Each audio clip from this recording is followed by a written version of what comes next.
Vamos a iniciar con la teórica. Hoy vamos a ver las indicaciones de la transfusión sanguínea. ¿Sí? Vamos a entonces ingresar al tema de medicina transfusional.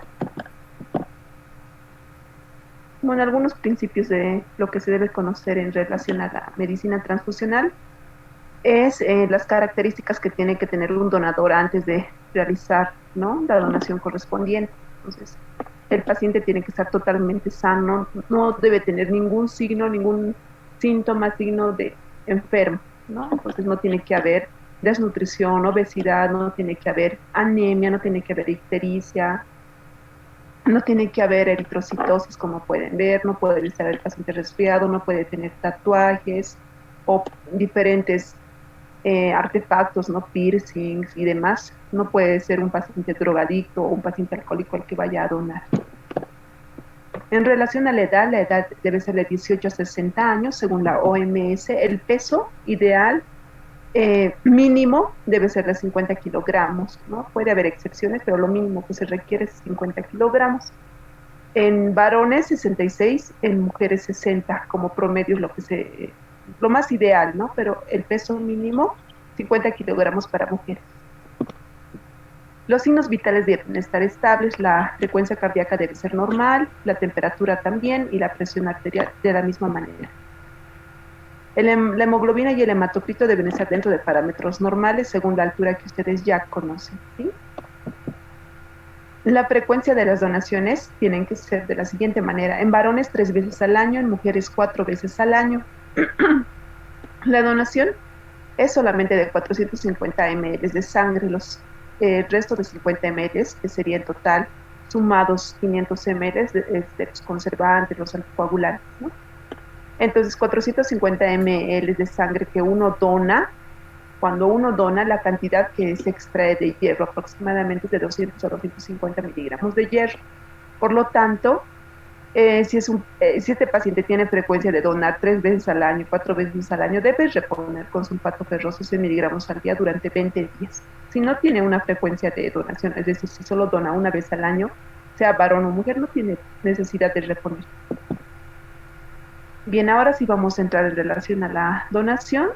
A la medicina transfusional generalmente se lo realiza en diferentes especialidades, ¿no? Todos usan las transfusiones, ¿sí? Sobre todo el área de quirúrgico y la parte oncohematológica, por, por el requerimiento en relación a la quimioterapia que los pacientes tienen, y sobre todo para entrar a quirófano se requiere, ¿no?, que estén dentro de parámetros normales, que no haya anemia, ¿no? Entonces es muy frecuente la donación en estas dos áreas, y en las demás también se lo considera como un tratamiento coadyuvante o como paliativo también en casos de shock hemorrágico. Es lo más importante, lo más fundamental, realizar una transfusión. Un momento, por favor.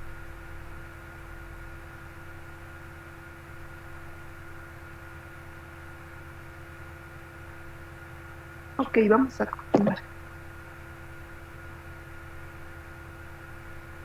Bien, aquí tenemos los hemocomponentes y los hemoderivados. De la sangre total se obtienen los hemocomponentes. Aquí vemos 4 hemocomponentes que se puede obtener. Primeramente, el concentrado de eritrocitos, el concentrado de plaquetas, el plasma fresco congelado y los crioprecipitados. Y los hemoderivados son los que están viendo en flechitas, los que están en azul, ¿no? La albúmina, las globulinas y los factores de coagulación, ¿sí? Entonces, de la sangre total, primeramente se obtiene el plasma rico, es decir, de la sangre total se fracciona y se obtiene el plasma rico en plaquetas, y por otro lado el concentrado de eritrocitos. Del plasma rico en plaquetas se obtiene el concentrado de plaquetas, perdón, y el plasma fresco congelado. El plasma fresco congelado, al someterlo a una centrifugación, se obtienen los crioprecipitados. Y ahí tenemos los hemocomponentes y tenemos también los hemoderivados. En relación a la transfusión masiva, se la considera de la siguiente manera: es aquella que tiene un reemplazo de una volemia o más en un periodo de 24 horas. Es aquella hemorragia calculada a una velocidad mayor de 150 ml minutos, es decir, la hemorragia que tenga esta velocidad, y o que exista una pérdida de volumen sanguíneo de 35% en 24 horas, llevando a colapso vascular, ¿no? Otra definición que se considera como transfusión masiva es el requerimiento de más de 5 concentrados eritrocitarios por pérdida de sangre en una hora. Otra definición es el reemplazo del 50% del volumen de sangre en 3 horas. Entonces, actualmente hay 2 parámetros según las especialidades donde más se usa la transfusión masiva. Los áreas donde más vamos a usar la transfusión masiva es en traumas quirúrgicos y en pacientes obstétricos, sobre todo. En los pacientes con traumas quirúrgicos se usa el esquema 1-1-1, que significa un concentrador eritrocitario, un plasma fresco congelado y una aféresis plaquetaria o concentrador de plaquetas. Tenemos 1-1. Aquí, si se fijan, no se utiliza crioprecipitados. Sí eritrocitos, sí plaquetas y sí plasma. En los pacientes obstétricos es diferente, ¿no? Aquí el esquema es 2-1-1. Se debe usar 2 plasmas frescos congelados, un concentrado plaquetario y un pol plaquetario o aféresis plaquetario. Entonces aquí más énfasis se hace a las plaquetas como también al plasma fresco congelado, no tanto así al paquete globular o al concentrado eritrocitario como en el trauma quirúrgico. Entonces, ¿cuáles son las indicaciones del paquete globular o también llamado concentrado eritrocitario? Las indicaciones son la anemia sintomática, que quiere decir la anemia con descompensación hemodinámica, es decir, que el paciente tenga taquicardia, hipotensión, que esté con taquipnea, que esté desaturando. A ese paciente que tiene todos los datos de descompensación hemodinámica le vamos a recién transfundir. Aquí no estamos poniendo la indicación de transfusión una anemia severa, estamos poniendo solamente anemia sintomática con datos de descompensación hemodinámica. Anemia crónica, lo mismo, con datos de descompensación hemodinámica se debe realizar la transfusión. Repercusiones hemodinámicas como cardiopatía concomitante, una hemorragia aguda, un recambio eritrocitario, también se debe realizar la transfusión de concentrado eritrocitario o paquete globular.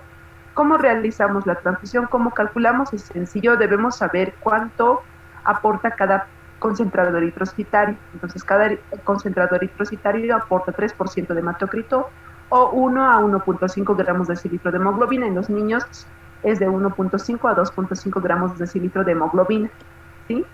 Entonces, ¿cómo tenemos que hacer la transfusión? La transfusión debe ser en un tiempo de 3 a 4 horas, por si acaso. No debe ser menos de 3 ni más de 4 horas, hay que tener mucho cuidado en relación al tiempo de transfusión, ¿sí?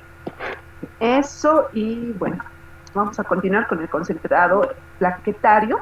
Como ven, estos son los concentrados plaquetarios que nos ayudan a optimizar la hemostasia primaria, ¿no? Ustedes conocen que tenemos una hemostasia primaria, secundaria, han visto en el tema de PTI, por ejemplo, se les ha explicado bien claramente. Entonces, lo que queremos es optimizar la hemostasia primaria con el concentrado plaquetario. Cuando indicamos concentrados plaquetarios, indicamos cuando hay una trombocitopenia post-trasplante o por administración de quimioterapia, cuando hay una trombocitopenia crónica, es decir, en casos como, por ejemplo, de anemia plástica, síndrome mielodisplásico, pacientes que están con PTI, no es una indicación de elección, pero si el paciente está con riesgo de presentar complicaciones por los sangrados, entonces sí se debe transfundir. Es decir, hay sangrado activo, se transfunde, ¿no? Cuando se hacen procedimientos como la colocación de un catéter venoso central o la biopsia hepática, también se debe realizar la transfusión. Función lumbar, también se debe hacer la transfusión de plaquetas, ¿no? En cirugía del sistema nervioso central es un área muy delicado, con mayor riesgo de sangrado, entonces siempre se debe optimizar la transfusión de plaquetas. Todo paciente estas son indicaciones por si acaso. La profilaxis se hace en pacientes que están con focos infecciosos, procesos inflamatorios o sobre todo tienen fiebre, porque la fiebre consume las plaquetas, entonces igual debemos transfundir. Pacientes que tengan menos de 10.000 plaquetas debemos transfundir porque hay un riesgo de sangrado en cualquier momento, ¿no?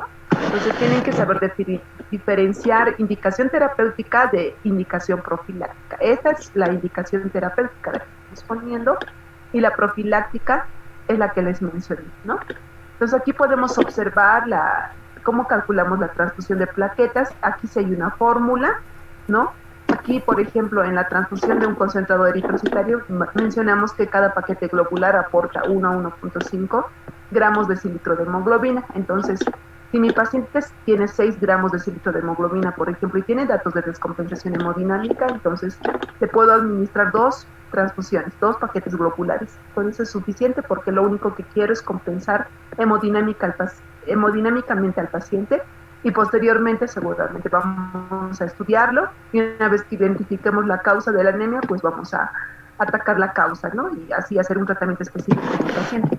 De la misma manera, lo único que queremos realizar con la transfusión de plaquetas es evitar que siga sangrando, ¿no? Nada más evitamos que sangre y pues las causas de la trombocitopenia las vamos a ir estudiando y una vez que la identifiquemos vamos a hacer un tratamiento específico.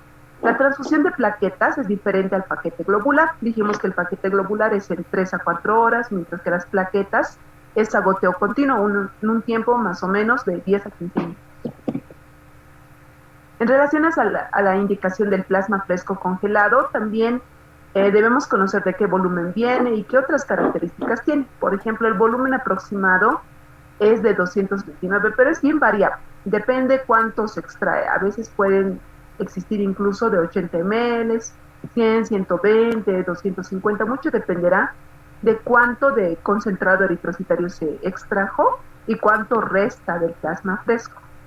Entonces mucho dependerá de esa fracción que se realizó, que puede ser variable. Los factores de la coagulación que contiene el plasma fresco congelado son estos que están viendo. Estos son también los valores que tiene cada concentrado eritrocitario. ¿Cómo realizamos el cálculo? Lo realizamos con esta fórmula, ¿no? Vamos a multiplicar 10 ml por el peso de nuestro paciente. Entonces, si mi paciente pesa 60 kilogramos, 10 por 60 serían 600 ml que le corresponde por día, ¿no? Entonces, también tenemos que saber que la vida media del factor, por ejemplo, en este caso, si fuera el factor 8 o el factor 8 en este caso es 8 horas, entonces tenemos que hacer la transfusión fraccionada, ¿no? Cada 8 horas o cada 12 horas, por lo menos, no es cada 24 horas, por si acaso, ¿no? El tiempo en el cual debe ingresar la transfusión de un plasma fresco congelado depende del volumen. Por ejemplo, si es de 200 ml, pues va a tener que demorar por lo menos de 1 a 2 horas. Si es un volumen bajo, de 80 ml, por ejemplo, va a tener que demorar 30 minutos a 1 hora, ¿no? Entonces, mucho dependerá del volumen que tenemos de plasma fresco congelado. Pero como promedio se menciona de 30 minutos hasta 2 horas, ¿no? Y esto sobre todo porque los factores de la coagulación son termolábiles. Por favor, apaguen su micrófono, chicos, no puedo explicarles adecuadamente si tienen prendido su micrófono. Entonces, esa es la forma, ¿no? Debemos hacer la transfusión lo más pronto que se pueda, intermedio, porque también sabemos que el plasma fresco congelado ha estado sometido a una temperatura muy baja y podemos producir muchos cambios en el organismo del paciente. Por eso es el promedio que habíamos dicho. Y hay que tener cuidado porque es termolábil, dijimos, y inmediatamente por la luz solar o por la luz misma, los factores de coagulación se inactivan, ¿no? Entonces, mucho cuidado con aquello. Cuando indicamos un plasma fresco congelado, sobre todo indicamos, no cuando el TP está prolongado, tenemos que indicar cuando el paciente tiene un TP prolongado, tiene actividad de protrombina disminuida y está con sangrado activo. No indicamos a los pacientes hepatópatas a no ser que el paciente tenga sangrado activo y no tengamos otra forma de reponer los factores de la coagulación que estamos viendo. Entonces, generalmente lo que dijimos en cuanto a la transfusión masiva para ginecobstetricia y trauma, ahí sí indicamos, ¿no? Como profiláctico, pero no es una rutina que se debe indicar el plasma congelado. No somos laboratoristas, no solamente nos fijamos el nivel de los factores o si los tiempos están alterados y transfundimos a cualquier paciente. Se debe realizar la transfusión cuando hay sangrado activo de la misma manera, ¿no? Si el paciente está con anticoagulación, como por ejemplo la warfarina, cualquier anticoagulación donde se esté usando la warfarina, un método o un antídoto también como se lo considera para limitar los sangrados es el uso del plasma fresco congelado, entonces también podemos utilizar el plasma fresco congelado. Y aquí tenemos otras recomendaciones de cómo se estaba utilizando. Ya habíamos mencionado en realidad, ¿no? Lo del trauma en cirugía, dijimos que hay que hacer 1-1-1, de ginecobstetricia también ya dijimos. Cuando hay deficiencia de vitamina K, sobre todo en pacientes que sufren de desnutrición y necesitan un procedimiento quirúrgico o tienen una hemorragia grave o incluso se está sospechando en una hemorragia intracraniana, lo que decía, ¿no? Una urgencia quirúrgica. En estos casos sí debemos transfundir el plasma fresco congelado, ¿no? En estos casos. Sí, ya les había dicho, pacientes hepatópatas sin evidencia de hemorragia, solo por tener tiempo de coagulación alargado, no. Hemos dicho cuando hay sangrado, ¿ya? Entonces esa parte hay que tomarla bien en cuenta, ¿sí? La indicación de los crioprecipitados. Entonces, los crioprecipitados tienen diferentes características en relación al plasma fresco congelado. Aunque obtenemos del plasma al crioprecipitado, es diferente los factores de la coagulación y la cantidad que contiene. Por ejemplo, el factor de von Willebrand está dentro de los crioprecipitados. Aquí tenemos más factor 8 en relación al plasma fresco congelado. Sí, entonces fíjense qué otros componentes más tenemos en este crioprecipitado, ¿no? ¿Cómo vamos a calcular el crioprecipitado? La fórmula es muy similar a la anterior, entonces usamos 10 a 15 ml por kilogramo peso. Y ya, ¿no? Entonces igual lo mismo, si nuestro paciente pesa 60 por 10, 600 ml, dependiendo del peso. Otros también indican esta otra fórmula, ¿no? Igualito que de las plaquetas, una unidad por kilogramo de peso, ¿no? En realidad aquí está mal, perdón, es una unidad por cada 10 kilogramos de peso. Si el paciente tiene 60 kilogramos y estamos mencionando una unidad por cada 10 kilogramos, entonces a un paciente de 60 le correspondería 6 unidades. Lo mismo que en los concentrados de las plaquetas. Ahí es la misma fórmula que usamos, ¿no? Cuando indicamos crioprecipitados para protocolo de transfusión masiva, para hipo o disfibrinogenemia, donde los pacientes están con sangrado activo, para la enfermedad de von Willebrand, también aquí falta, ¿no? Para la hemofilia A, en realidad, cuando el paciente está sin recursos o no se puede obtener los factores, en este caso el factor 8, entonces en este caso, hemofilia A usamos crioprecipitados, mientras que en la hemofilia B usamos el plasma fresco congelado porque ahí tenemos factor 9, ¿ya? El tiempo de almacenamiento es muy amplio, fíjense, 12 meses a esta temperatura, ¿no? ¿En cuánto tiempo debemos infundir los crioprecipitados? Esto debe ser más rápido porque la cantidad de volumen que tiene un crioprecipitado es menor al plasma fresco congelado. Dijimos que el plasma incluso podemos tener 250 ml. El crioprecipitado es apenas de 20 ml, entonces debe ser entre 20 y 30 minutos. Casi lento, ¿no? Aunque sea de menor volumen, por el motivo de que está a una temperatura inferior, ¿no? Y también, igual los factores de la coagulación que contiene el crioprecipitado son termolables, es hay que tener mucho cuidado, ¿ya? En esta parte quería recalcar que el tiempo también del plasma fresco congelado que dura es 1 año. ¿Cuánto tiempo dura un concentrado plaquetario? Un concentrado plaquetario dura de 3 a 5 días nada más, ¿no? La característica importante del concentrado plaquetario que me estaba olvidando mencionarles es que siempre tiene que estar en agitación continua, como pueden observar, esta es una máquina de agitación continua. Si nosotros dejamos estáticas las plaquetas, entonces las plaquetas se van a agregar entre ellas en esta bolsita. Y a la hora de transfundir, lo que vamos a transfundir va a ser plasma y no así plaquetas, ¿no?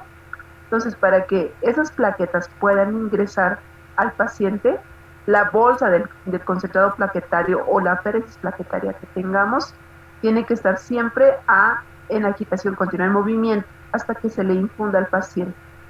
Por ese motivo, porque se agregan entre ellas cuando están en reposo, es que la transfusión es a goteo continuo, es inmediata, ¿no? Esa característica no se olviden del concentrado plaquetario, que es muy importante. Aquí no está, ¿no? Pero la temperatura a la cual nosotros debemos almacenar el concentrado plaquetario es a 20 hasta 28 grados centígrados, ¿no? Incluso una temperatura ambiente, ¿sí? Eso es lo que se dice para el concentrado eritrocitario. A ver, acá me olvidé mencionarles el tiempo que puede durarnos un concentrado eritrocitario o paquete globular.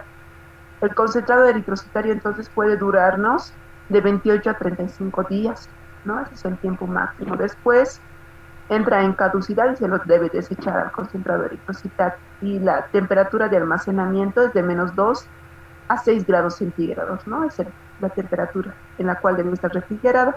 Una vez que sacamos el concentrado eritrocitario de esa temperatura y ya el concentrado está a temperatura ambiente, no podemos volver a refrigerar. Ninguno de los hemocomponentes de los que hemos mencionado podemos exponerlo al ambiente, y porque no está el paciente o se ha diferido la transfusión, no podemos volver a refrigerar el hemocomponente y después nuevamente sacar y recién transfundir a este paciente u otro paciente. No, tenemos que tener mucho cuidado porque hay cambios reológicos en el mismo eritrocito y los demás hemocomponentes. Entonces, podemos inactivar los factores de la coagulación. Obviamente las plaquetas se van a agregar entre ellas al cambiar esta temperatura. Entonces, mucho cuidado, chicos. No tenemos que hacer esos cambios. Hay que cuidar de realice una buena transfusión sanguínea. ¿Hasta aquí alguien tiene alguna pregunta? ¿Preguntas?